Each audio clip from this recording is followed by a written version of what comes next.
Hello. Hi. Hopefully that's still working. Welcome to DarkshedLIVE, Season 2, Episode 1. It's Sunday the 7th of June. I hope you're all well out there. It's great to be back, and thank you for joining today. I see Hillary's joined in already. Hi Hillary, how's things? Apologies for the delay getting back. I know I said I'd probably be away for a week, but well, the rest was long overdue, and then I decided I needed to have a massive darkroom tidy up for creating anything and broadcasting again, so I delayed it even longer. I've still not finished tidying up. I don't know if you can see. Anyway, a huge thank you and welcome to any new subscribers. You've helped me get over the magical 100 number, and now I have the channel named The Darkshed on YouTube, so that's great. Thank you very much. And of course, to those of you that have been here since the beginning, your ongoing support is greatly appreciated. So next stop is 1,000, which is the next benchmark for YouTube. So please continue to share and spread the word. That would be great. Thank you very much. Right, what has been going on in the Darkshed the last couple of weeks? Like I said, I've been having a massive tidy up. Yeah, it's never ending for me. I'm just such a messy person.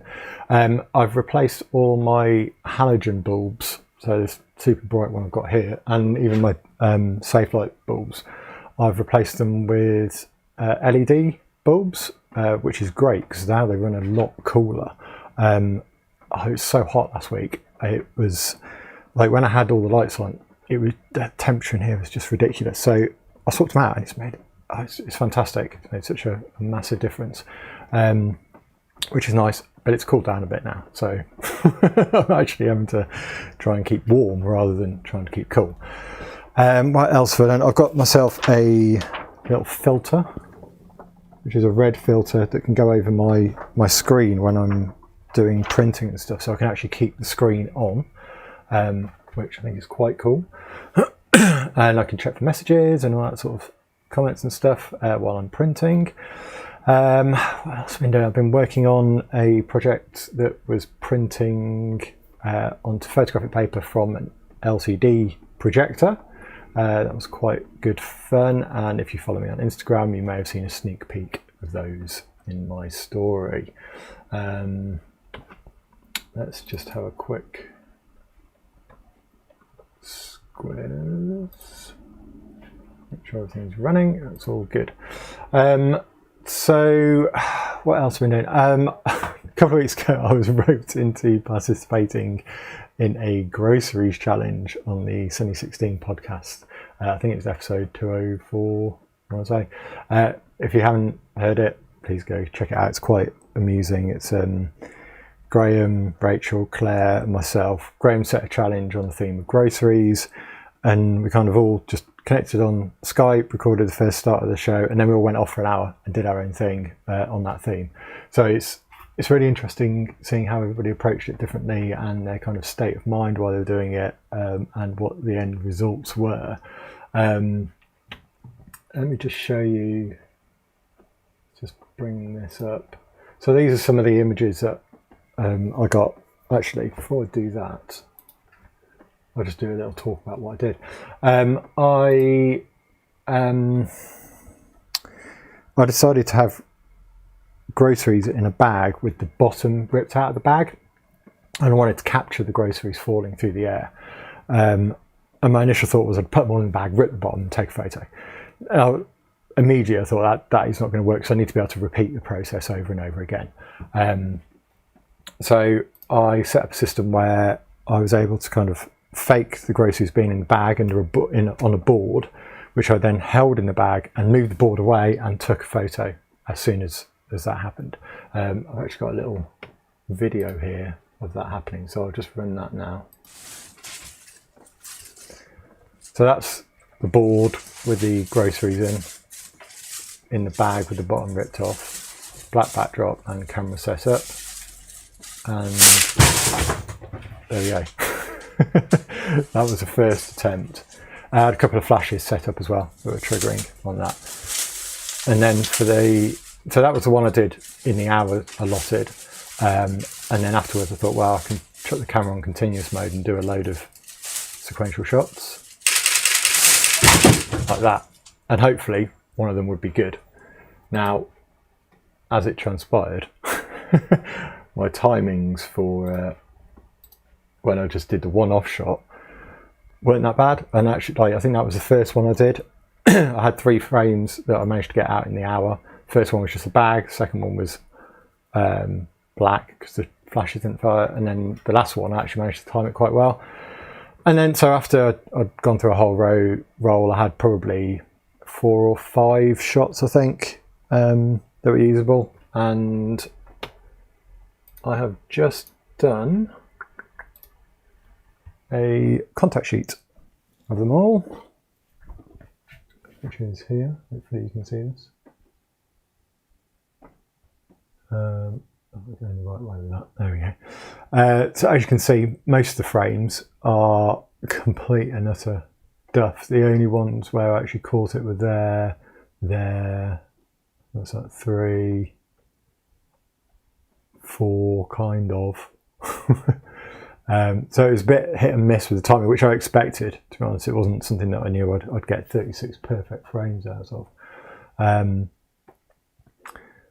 This one, for example, like this run here, that was with a continuous mode, and actually you can see, you might be able to see there, there's one frame that's okay, and there's just a little stick of celery, and that's all I managed to capture in that. That was like 6 frames of just the bag.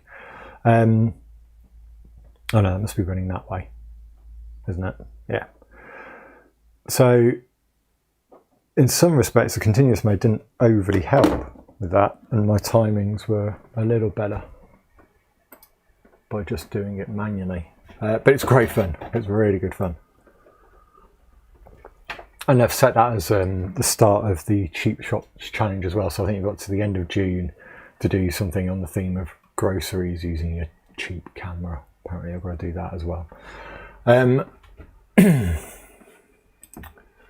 So let's just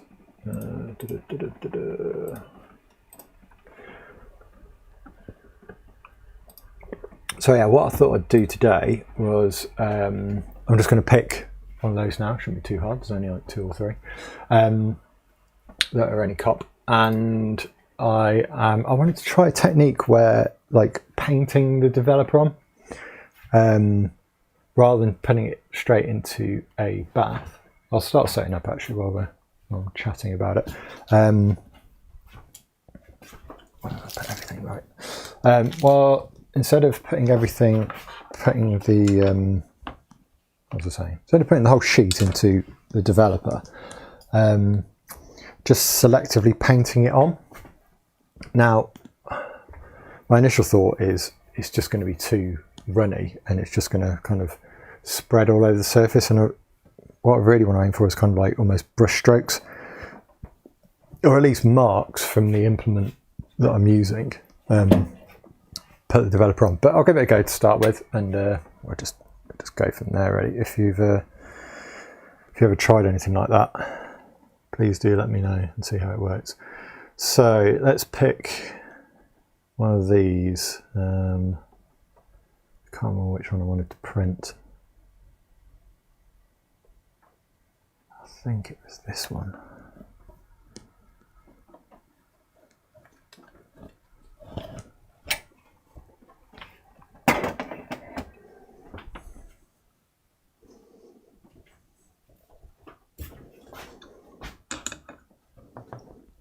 So as always, just loading the negative into the carrier.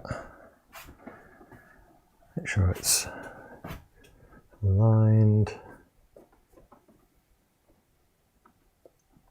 Looks pretty dust free. Stick that in there.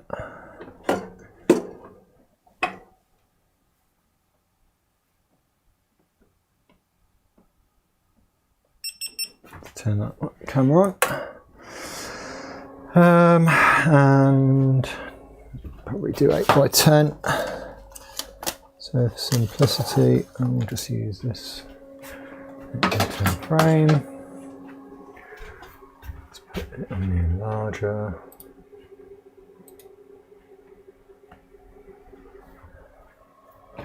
Oh, I need to make sure I put my filter over the screen. Exciting.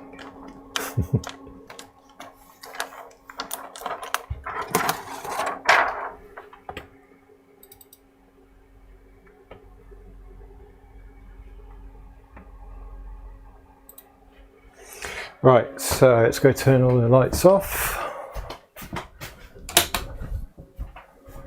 See where we're at, make sure that the camera's working, seems to be. And stick this on.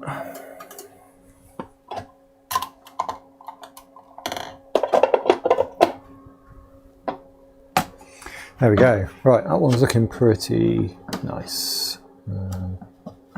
Just make sure that's well wedged against that. And then let's just see how we're doing. Compositionally. So that looks quite nice. I wish I had actually, so there's a bit of the board here as I'm dropping it out of the way. And I don't want to crop up there. Turn it. Nah, I'm going to keep it straight on. But I could burn that in, that area there, so it looks, so you don't see it basically in the final image. Let's focus.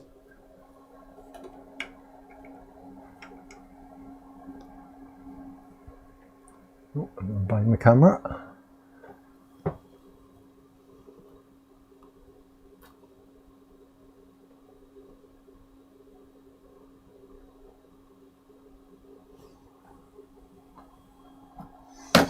Right, so yeah, if I were to crop the board out there, it's kind of, it's cutting the vegetables off a bit.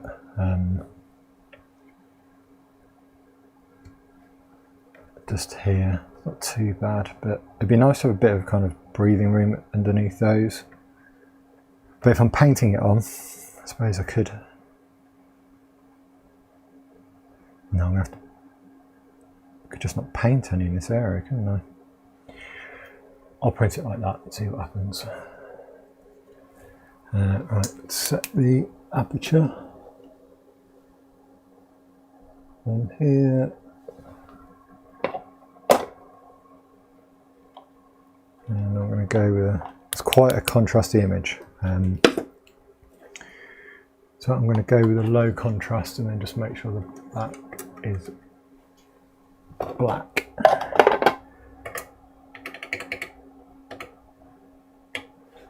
So first up, test strip.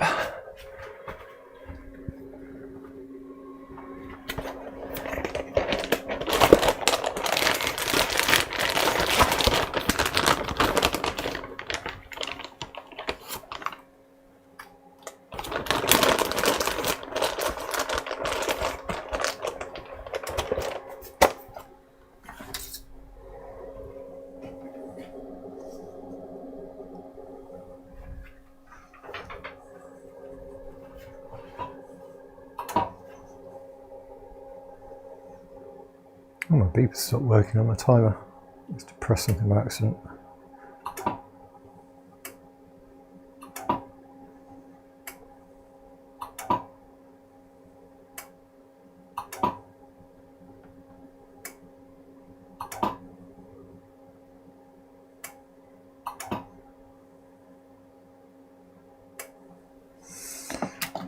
Right, I'm doing very rough print today, just because my main focus is on this part of the process, the actual development.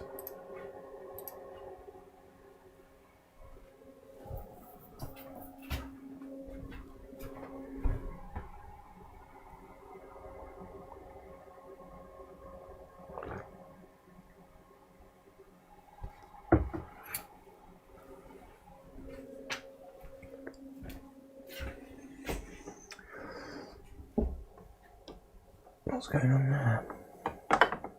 Oh, that's the bag. It's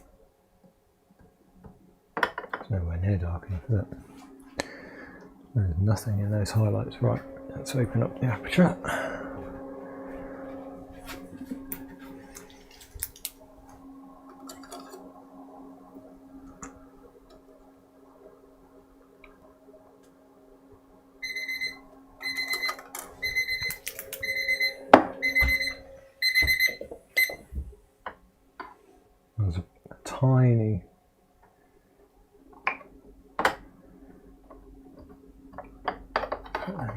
works.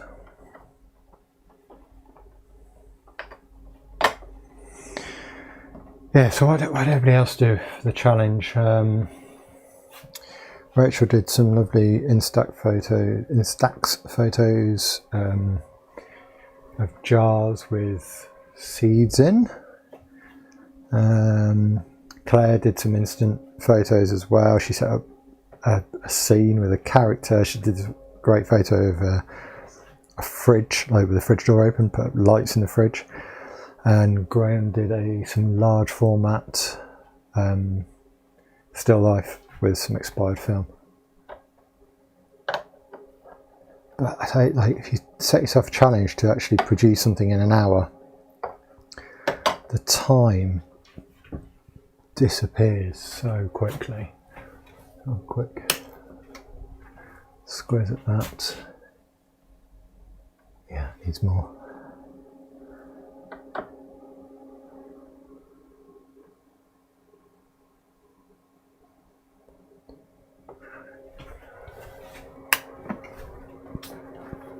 Yeah, it's quite stressing actually.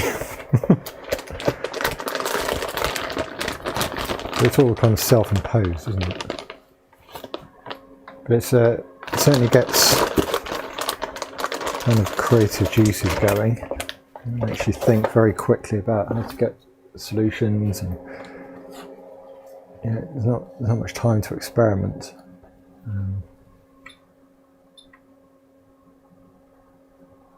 Alright, so I've opened the aperture. Did I put the... Let's just put that camera back on.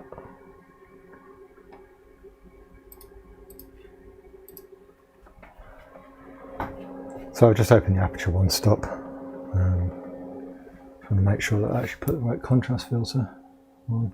I think I did. I hope I did. Can't see what I'm doing. Right.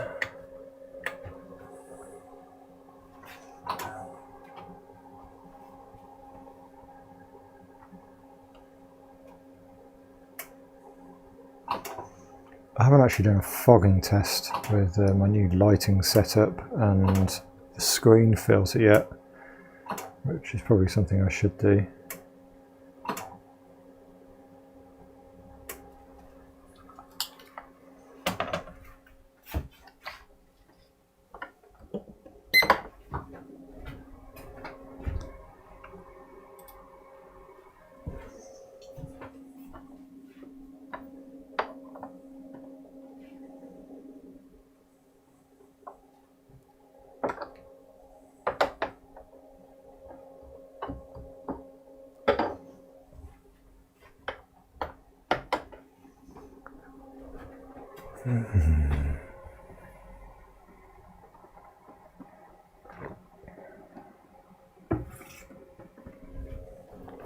I think this developer is a little bit expired as well, because I used it quite a lot. I haven't used it in a few weeks, so it might just need a touch longer to fully develop. That's looking loads better. I want to make sure so the backdrop is just a curtain, a really creased curtain, piece of cloth, and the flash from each side obviously catches the backdrop as well. But if I get the contrast right and the exposure right, then that should just completely drop off to black. That was my intention.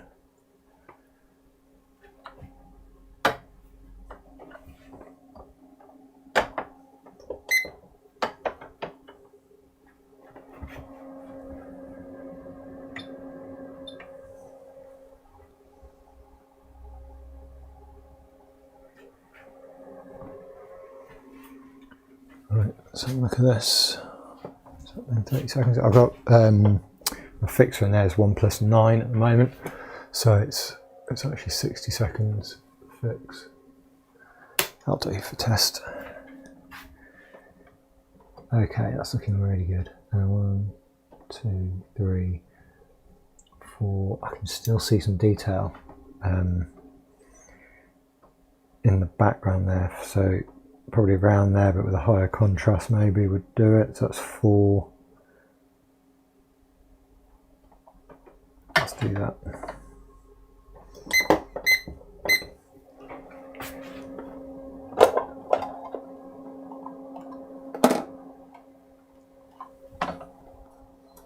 I'm just going to go for the whole print now. What did I say? 1, 2, 3, 4, 5, 6.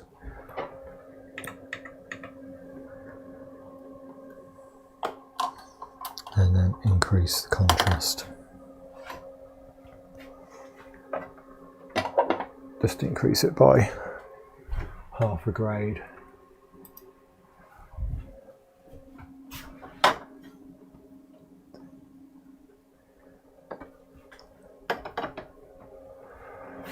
So everything's in place, it's focused, lights off. My new room layout as well means that rather than having, I was opening my paper and getting the paper out around all my trays, which is fine if you're being careful, but it's really not recommended. And accidents happen. So now I can bring the paper, I've got like an area where I'm storing all my paper, and the paper I'm working with then goes onto a small table next to my enlarger as I'm taking it out and using it, which completely eliminates any risk with that.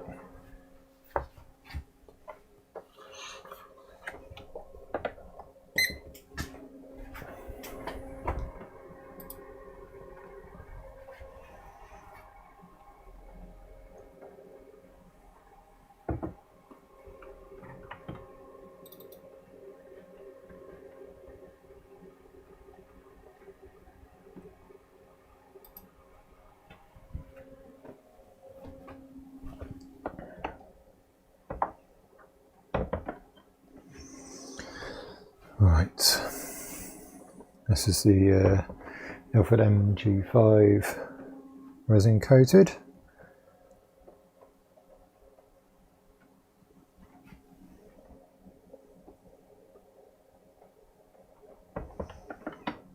From scanning these images, you've got some very strong highlights here and in the bag as well. In this image, but hopefully with a lower contrast that's kind of tame those a bit.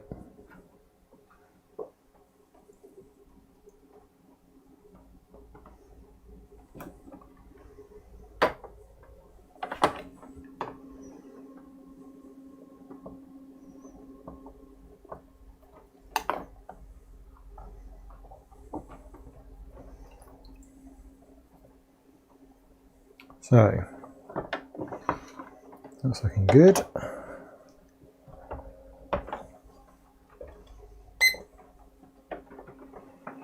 Quick fix, take these out of the wash one here, and I can go over onto the drying rack.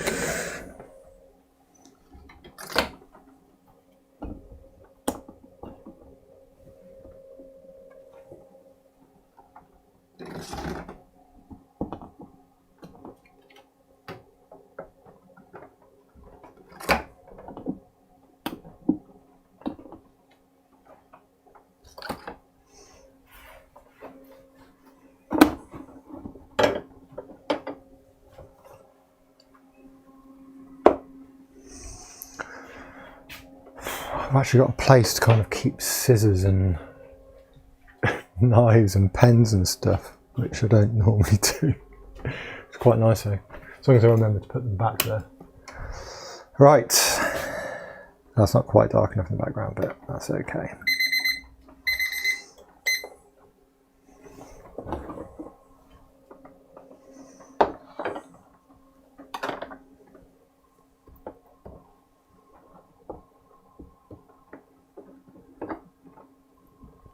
Yeah, the highlights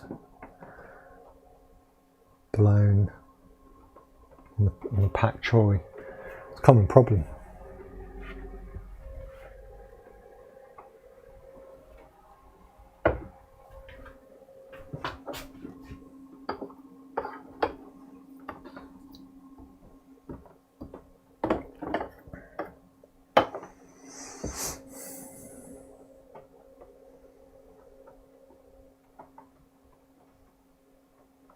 There's almost detail there. I do want to try this kind of brushing technique, so I'm not going to get hung up on getting that print perfect. So what I'm going to do, I'm going to expose another sheet like that, and then the only things I could find were a toothbrush and this other brush here, and I'm just going to try dunking them in the developer and then brushing it onto the print. Like I say, I think it's going to be too runny to kind of show any markings, and it's just going to look quite splodged on. But let's give it a go, see what happens. So back to the larger.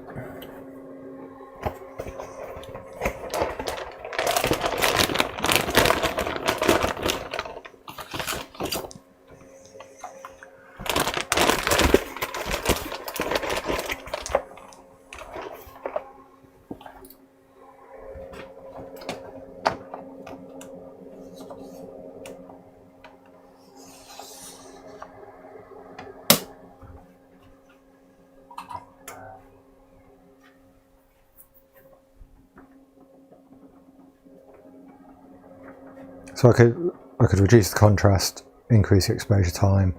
I could burn in the highlights on the pak choi. I could potentially pre-flash if it's really a problem. Right, so that's done. Take that over to the trays. Right, let's start with this brush. Put a bit in there. So obviously the darker areas are going to come through really easily. So I'm just going to try and brush around where the bag is.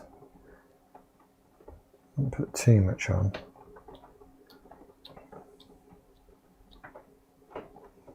I just want to see if this gives a brushed effect. It starts to come through now, and I'm guessing the more you brush it, which is kind of like the agitation, the more it's going to come through. Let's do some bigger sweeps like that. Crikey, it's gone really dark. Wasn't expecting that.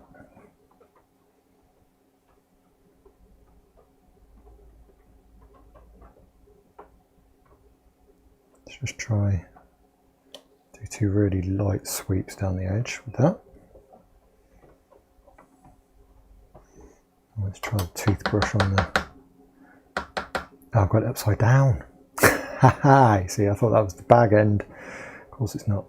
It's where the fruit is. Right, let's just try some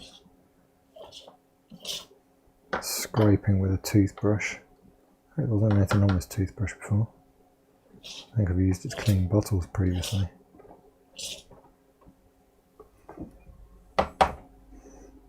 Let's try some light. See, I can see the developer is actually just creating pools. It's not creating the shapes of the bristles.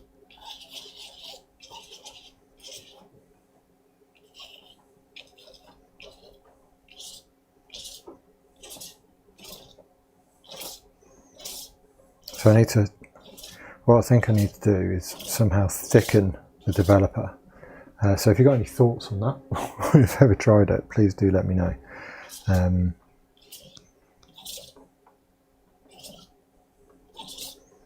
It's quite interesting how on the side here, these, what I thought were consistent brush marks have actually come out patterned.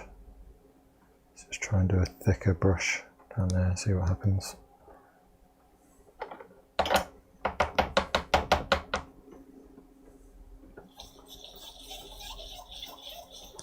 It probably requires putting multiple dabs on as well, like this, because the developer will exhaust. The small amount of developer on there won't have any effect. Let's just leave that, see what happens.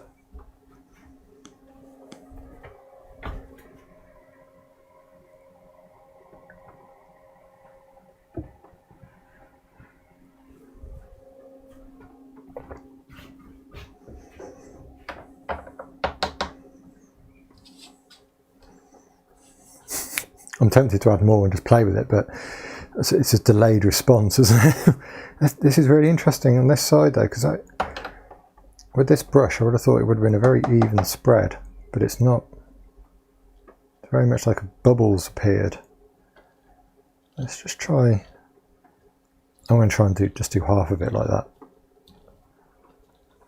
I want to see what the effect that gives.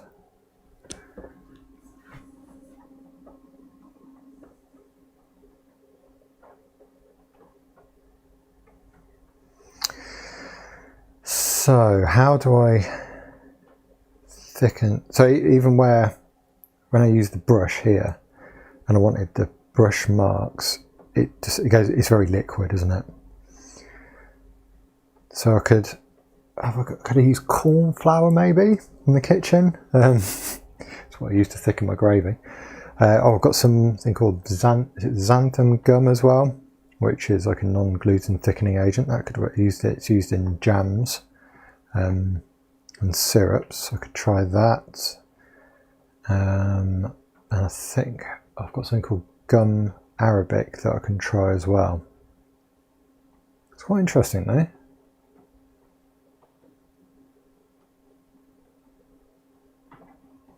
Right, I'm actually going to wash that off now because I want to see it in the proper light.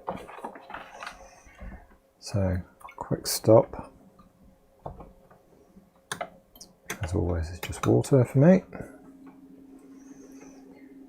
And into the fix.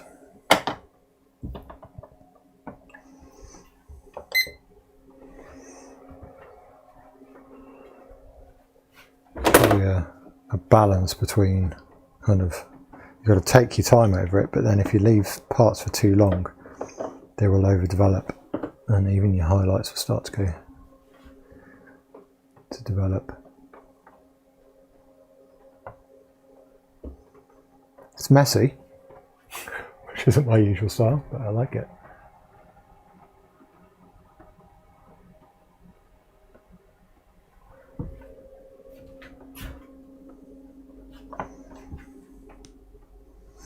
Right, let's turn the light on, see if there's any questions. Right.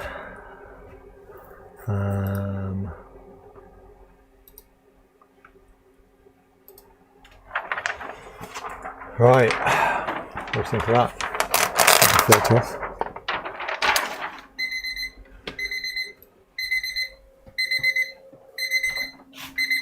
Okay, the fix is done. Let's put that in the wash. Oh, look at that. That is mad.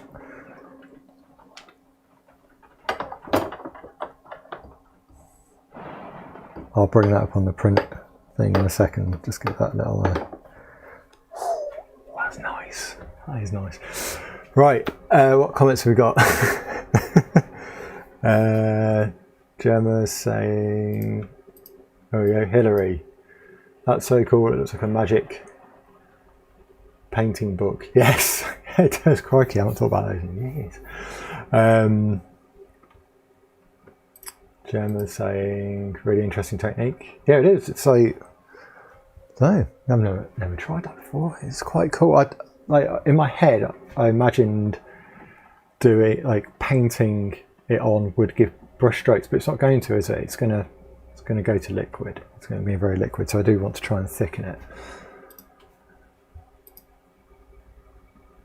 Am I doing mad science? Of course, always. Gemma's saying it's more like a performance art. I don't. I could start dancing and singing as well. That'd make it quite entertaining. Apparently, xanthan gum is a secretion of bacteria. Lovely, lovely. Well, I'm guessing if I use that, then I will have to make sure I thoroughly wash it, because you don't want that staying on the paper, because it's gonna mess it up, isn't it? And yes, it is the Sunny16 bag drop. Right, so let's go back to this cam so you can have a proper look at it.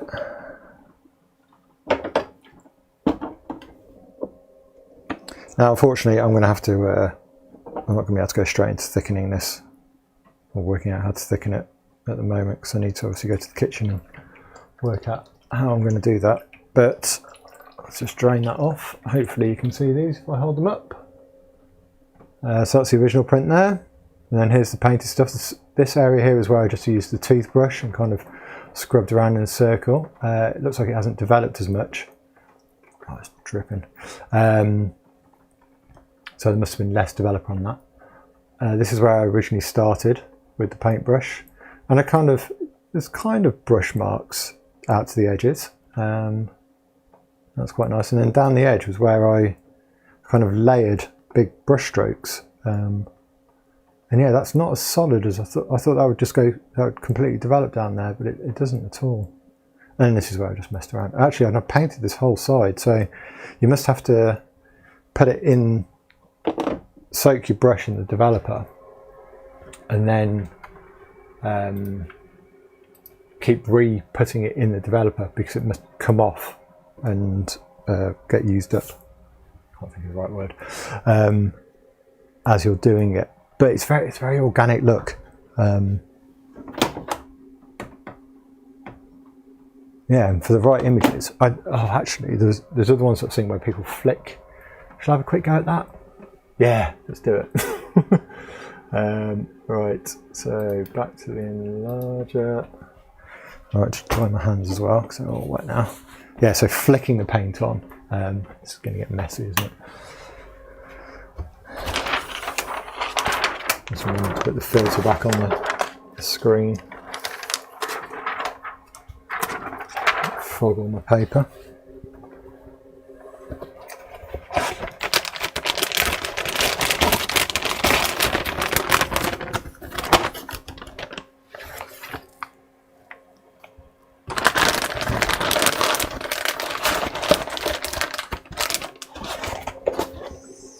So I'll do this test flicking it on, and then I'm going to take a break from this and go and sort out how I'm going to thicken it. At 3 o'clock UK time today, so that's in 1 hour 20 minutes, I'm doing a stream with Dan over in Hong Kong, and Al. Oh, I nearly put it in the bath then. That's no good.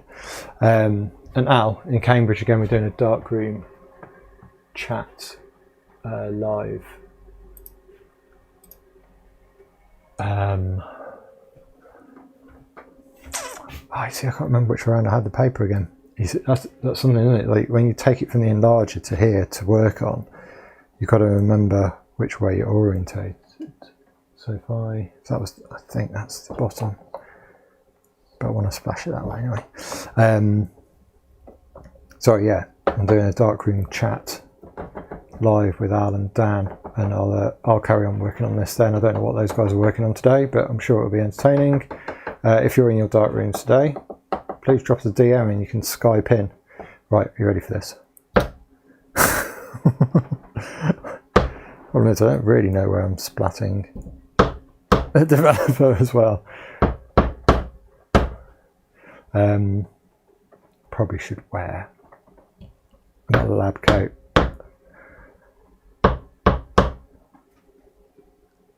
And then let's paint a load in the middle, like that, and then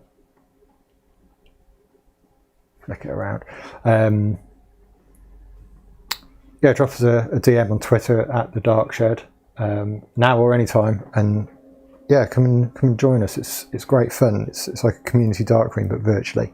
And if you're not, then just join us for the stream and come and ask some questions and chat along. It's a bit random, but it's just nice. Oh, this is fun.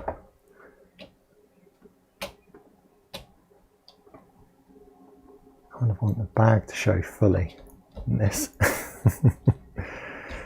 With the right sort of image, I think, oh, you see, I have got it the wrong way around. The bag's at the top.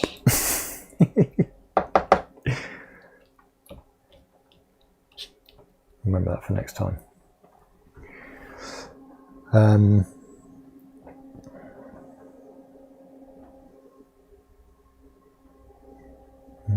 I've now, of course, got developer all over my hands. I'm splashing that, so I might just pop down to the sink and give them a quick rinse. Like I say, I should really be wearing a lab coat for this, and probably goggles as well for safety. So do as I say, not as I do. Safety first, eh? Right, while that's developing a bit, let's come and see if there are any questions come in.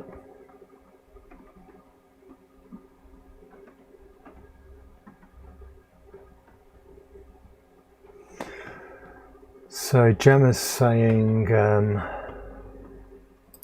let's just jump over to this a second. Gemma's saying, could drop it on with an eyedropper, that might be quite interesting. Yeah, there are lots of different things. What else we got here? Plant sprayer, yeah.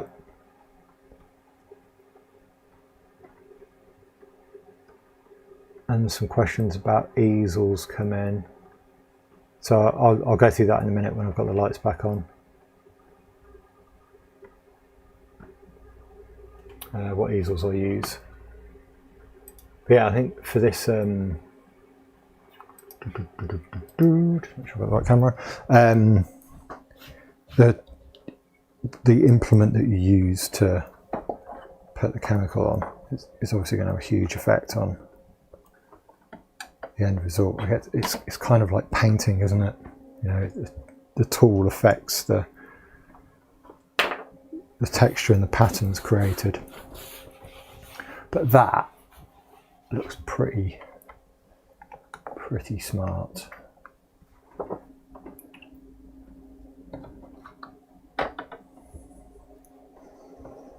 I'll probably splash developer everywhere.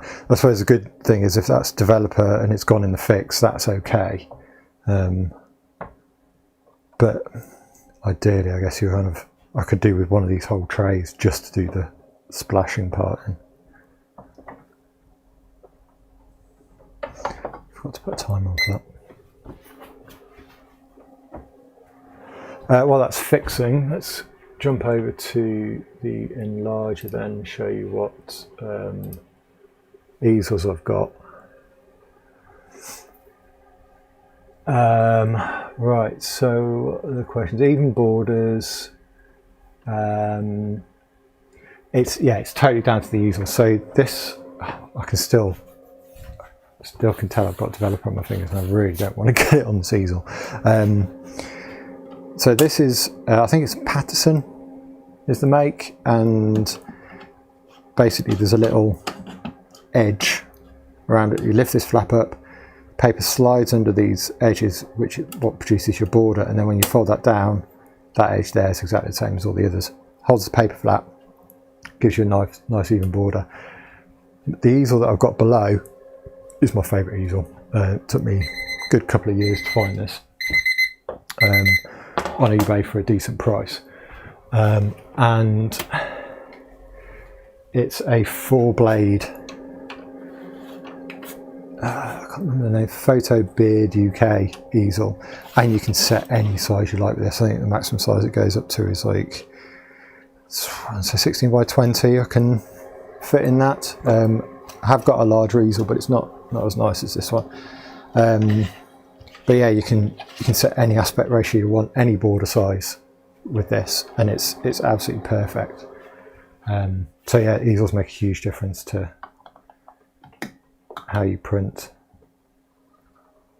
and it's workflow as well. It's like when you've got a nice easel, you're not messing around trying to set up, and I don't know, like you could use like magnets or a wooden frame and stuff like that, but with this, once you set it all up, you're just good to go.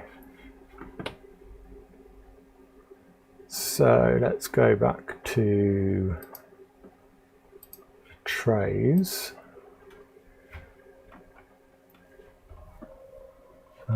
Take this out.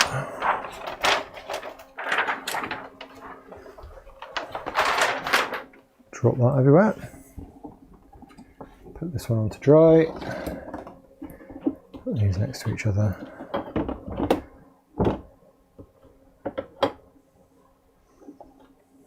There we go. So that was just drain it off a bit.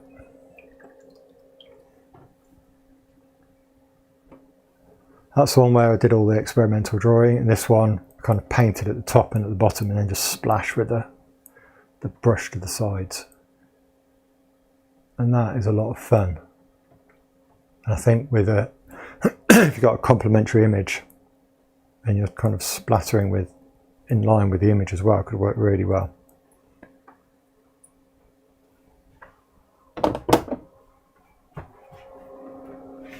Detail.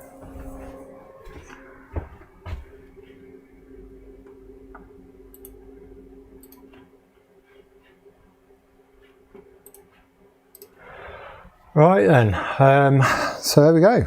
That's today's experiment done, I think. Yeah, so my next, like I say, I've got an hour now for start to broadcast with Dan and Al.